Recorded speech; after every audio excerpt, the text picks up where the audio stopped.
What's going on, guys? It's Straight Tech here, and today I'm finally gonna do a review on my iPhone SE that I purchased around 4 weeks ago. So I'm gonna be talking about a couple things that I like about the phone and a couple things that I don't like about the phone.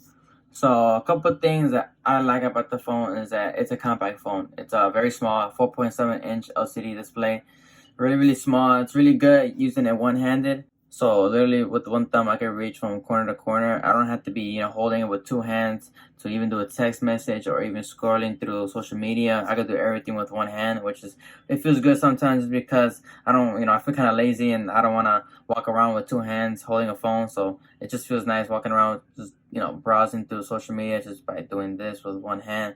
That's one of the things about why I went down to a smaller size phone. Why I actually went down to a small iPhone, because I know there's an iPhone 11, which is a 6.1-inch display, and then there's a smaller one, the 11 Pro, which is a 5.8, but this is a 4.7. It's really small, but I like it. It doesn't really bother me. In the beginning, it did bother me a bit because I came from the OnePlus 7 Pro, which has a 6.67-inch, so that's literally 2 inches down. But after weeks go by, you kind of get used to it, and after a while, you're just like, wow, you don't really need a big phone to do really anything. I do a lot of video watching. In the beginning, it did bother me, like I said, but now after a while, you kind of get used to it. Just like any phone. Once you switch over to one iPhone to another iPhone, because it's smaller or bigger, you get used to it after a while. Or you go from Android to another Android, whatever, you get used to it after a while. Another thing I do like about it is that it charges pretty fast, just because it does have a small battery. I think around 1800 milliamp battery. So regardless, even though it comes with a 5-watt charger in the box, which is garbage, I don't know why Apple's still doing that. I'm not even using it. I'm using the one that came with my tablet. I think it's a 12-watt charger.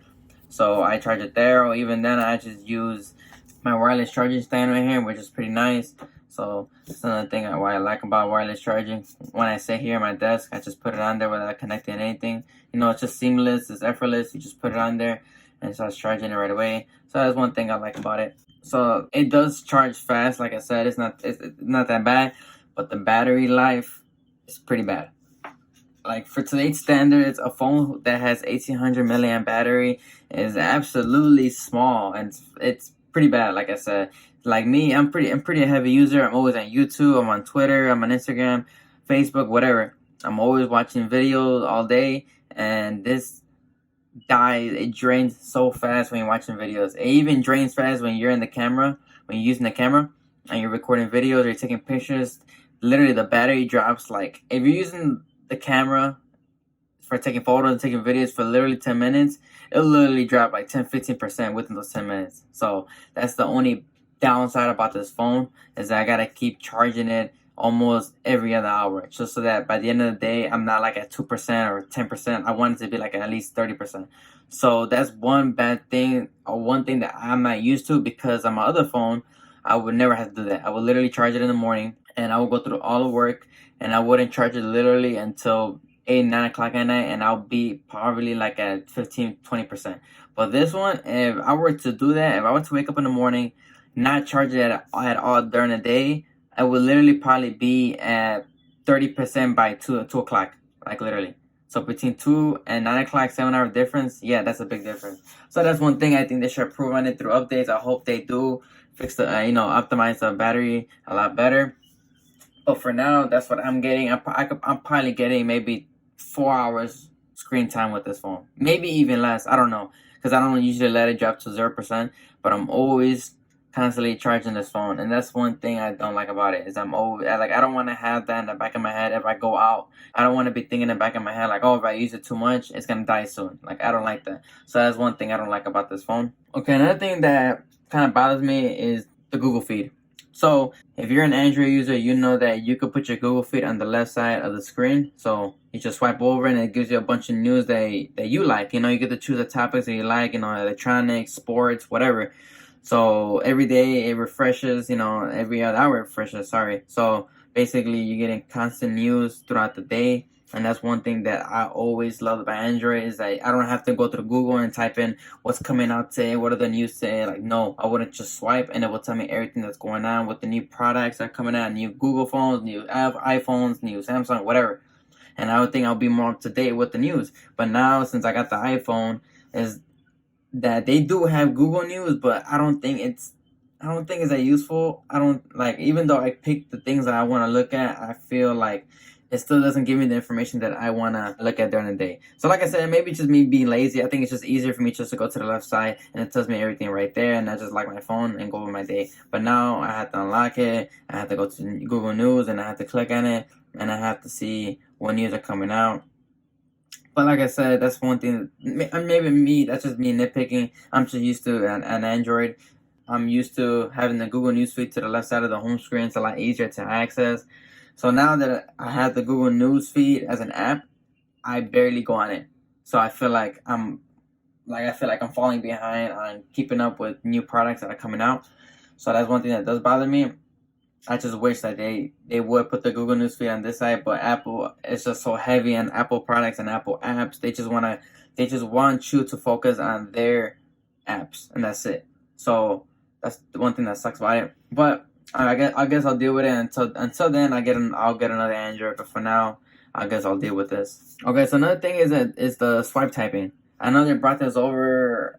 I can't remember when, not too long ago, but I don't like it on this phone. The swiping, the text swiping, I don't like it. I feel like it's inaccurate. I feel like it doesn't follow fast enough with my fingers, and the words come out wrong, like most of the time. So I don't even bother with that. But when I had Android phones, literally I could just swipe through and it'll, get the word that I'm trying to type, and then it would just be that'll be it. It'd be so easy. But now I feel like I have to be constantly looking at what I'm typing and what the hell I'm actually swiping. So now it's just something that I have to keep in my head, like, oh, I gotta be careful what the hell I'm typing, because most of the time the right words don't even come out.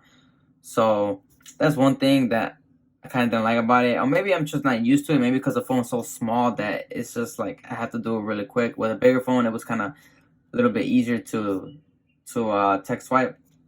Like I said, these are just the things that I'm not liking so far from this phone. Other people might have different opinions, but that's just me as of right now. Um, so yeah, I don't like the swiping on this phone, so I'll just continue just to text normally on this one. But I just hate that the phone does get super hot. That's the only thing that I don't like about it. Like, why does the phone need to get that hot just for me being on the phone for a little bit of time? That's one thing. And I just don't feel comfortable of using it over and over again, and it gets hot. I just feel bad. So literally, I just set it down, let it cool off for a little bit. Or what I usually do is when I have the AC on in my car, I literally put it in front of the vent and let the cold air hit the back. So like I said, that's one thing that I don't like about this phone, is that it gets so hot really, really fast. Another thing I like about this phone is that I like the design of it. I know it's like a 2017 type of look. I know big ass bezels, big, chin, forehead. It has a home button in the front. Like, what phone does it nowadays? I can't remember the last time an Android or another Apple product put a button in the front. It's been so long. But it's grown on to me. I like it. I like the way it looks. I like the simplicity of it. The products in the middle. There's nothing back here. It looks so clean. I think that's one thing I like about Apple, is even though their designs are so simple and so easy, I like them. I don't know. It's really weird. Something about me. Like, I haven't, like I said before this, I've had Android phones and I like them. I'm not gonna lie, but I feel like the finish on these is just like, I don't know how to explain it. It's something about it that I really, really like. iPhones never really had bad camera systems. Even though they have, a small sensor, a small camera module, the photo processing is really, really good from iPhone. So that's another thing that I like about this phone. I like the photos that it takes. The videos, obviously, Apple takes the best videos out there. But when it comes to photos, I think that it is really, really good. Even though this is an older camera system, and it's the same camera system as the iPhone 8, but obviously with the A13 Bionic chip. It has better processing, and I do agree with that. The processing of this one is so good, and I just like how iPhone, just when it takes photos, it looks like the way you look at it in real life with your eye is the way it's gonna come out on the phone. And even though I did sacrifice from having three cameras to one camera lens, it doesn't really bother me. I think the ultra wide, it's great. I love it so much. I had it in my other phones. I had a telephoto. I think it's great too. And I do miss it sometimes, but I think just that the camera takes great photos. It doesn't bother me as much. Like, that's one thing I was worried about it. Like, oh, I'm going back to one single lens. I can't do ultra wide no more. I can't do telephoto. It's gonna bother me. But after a while, you tend to notice, like, well, this little guy right here is taking great ass photos already. Why would I have three lenses that takes bad photos when I can have one that takes great photos almost every time.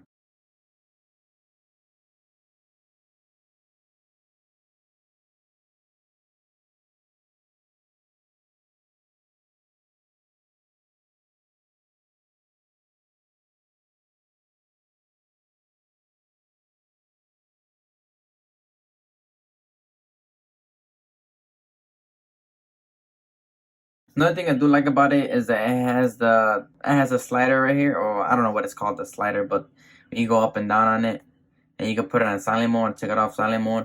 And the only one that I know so far who has taken this part of iPhone is the OnePlus. My other OnePlus phone, I had it over here on this side, and you could put it on silent, vibrate, or just turn it off, have it on loud. This one only gives two options. The OnePlus gives three options. But at the end of the day, it's something convenient because I know when I had my Samsung, I would have to open up the phone and go down. If I had a Samsung, for example, I had to swipe down from the notification menu, and then I had to put it on vibrate or silent mode or whatever there. So it takes more time. But here, I could just have it in my pocket and just go up and down on it, and I could feel it. And you can feel it when it's on vibrate because the phone vibrates really quick. So that's something good about it.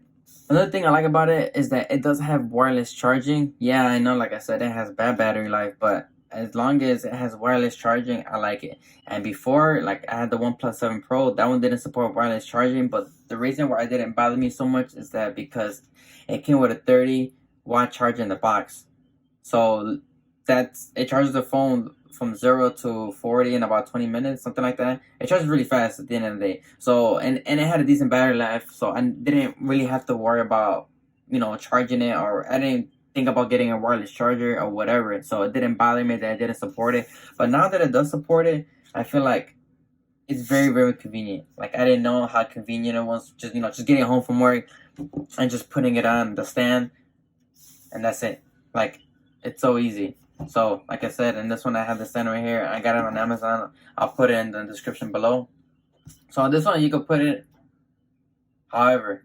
So you can put it like this and it'll charge as well. So let me show you guys real quick. So like I said, I can put it like this and it starts charging. So that's pretty cool. Something cool I like about it. It lets you know when it's charging. It gives this little red light right there. So that's something cool about it. So actually really nice is because it's like clothy from right here, and this little vent back here, so it won't overheat. So that's pretty cool. So like I said, just connected to an outlet. It's pretty nice. I recommend it. But at the end of the day, this is an all-around good phone just because it is only $400. So for $400, you get wireless charging.